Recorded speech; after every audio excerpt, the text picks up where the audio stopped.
अला मुहम्मद व अला आलि मुहम्मद कमा सल्लैता अला इब्राहीम व अला आलि इब्राहीम इन्नका हमीदुम मजीद।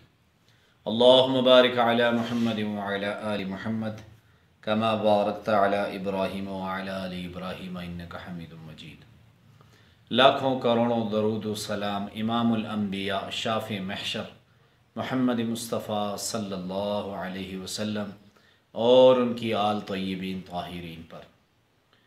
तो मेरे भाइयों मेरी बहनों, अल्लाह रब्बुल इज़्ज़त ने इस दुनिया को पैदा फरमाया तो इस दुनिया में बरकत को भी पैदा फरमाया, बेबरकती को भी पैदा फरमाया। इसी तरह अल्लाह रब्बुल इज़्ज़त ने दौलत और गुर्बत को भी पैदा फरमाया। अल्लाह रब्बुल इज़्ज़त ने बीमारियों को, सेहत को भी पैदा फरमाया। अब अल्लाह रब्बुल इज़्ज़त ने जब बरकत का वजूद पैदा फरमाया तो बता दिया कि इन चीज़ों से बरकत आती है और इन चीज़ों से बेबरकती आती है।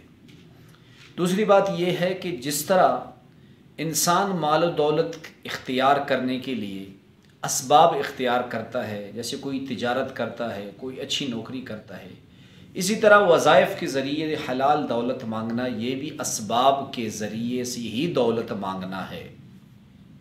जिस तरह अक्सर भाई बहनें मुझे व्हाट्सएप पे पूछती हैं कि मौलाना साहब कोई मुख्तसर सा वजीफ़ा बता दें कि उसके ज़रिए अल्लाह रब्बुल इज़्ज़त मुझे हलाल दौलत से नवाजे, मैं नस्ल दर नस्ल की गुर्बत का शिकार हूँ।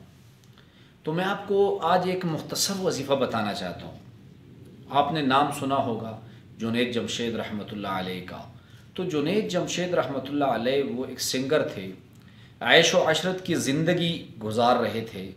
फिर अल्लाह रब्बुल इज़्ज़त ने इन्हें हिदायत दी, गाना बजाना इन्होंने छोड़ दिया। और जब इन्होंने गाना बजाना छोड़ा तो इनकी दौलत का ज़रिया जो था वो गाने बजाने से ही था। जब इन्होंने गाना बजाना छोड़ा तो ये गुर्बत का शिकार हो गए। एक जगह फरमाने लगे कि ऐसे वक्त भी मेरे ऊपर आया कि मेरे घर में जो है पकाने के लिए भी कुछ नहीं था। फिर अल्लाह रब्बुल इज़्ज़त ने उन्हें बेपनाह माल से नवाजा। जुनैद जमशेद रहमतुल्लाह अलैह के जो ब्रांड हैं वो हर शहर में जो है वो दिखने लगे। अल्लाह रब्बुल इज़्ज़त ने इसे गरीबी से करोड़पति बना दिया। तो एक बार फरमाने लगे कि मुझे एक अल्लाह वाले ने एक ऐसा वजीफ़ा बताया कि बस मैंने उसे पढ़ना शुरू किया तो अल्लाह ने मुझ पर जो है वो माल व दौलत की बारिश कर दी। और वो वजीफ़ा इंतहाई मुख्तसर है, लेकिन जो इसे पढ़े और पाबंदी से पढ़े तो अल्लाह रब्बुल इज़्ज़त आपको भी बेपनाह माल से नवाजेंगे। वो वजीफ़ा है अल मलिक। अल मलिक एक ही लफ्ज़ है। जो शख्स चाहता है कि मुझे अल्लाह बेपनाह माल से, हलाल माल से नवाजे, वो रोज़ाना अव्वल और आखिर दुरूद शरीफ पढ़कर 313 मरतबा अल मलिक का विर्द करे।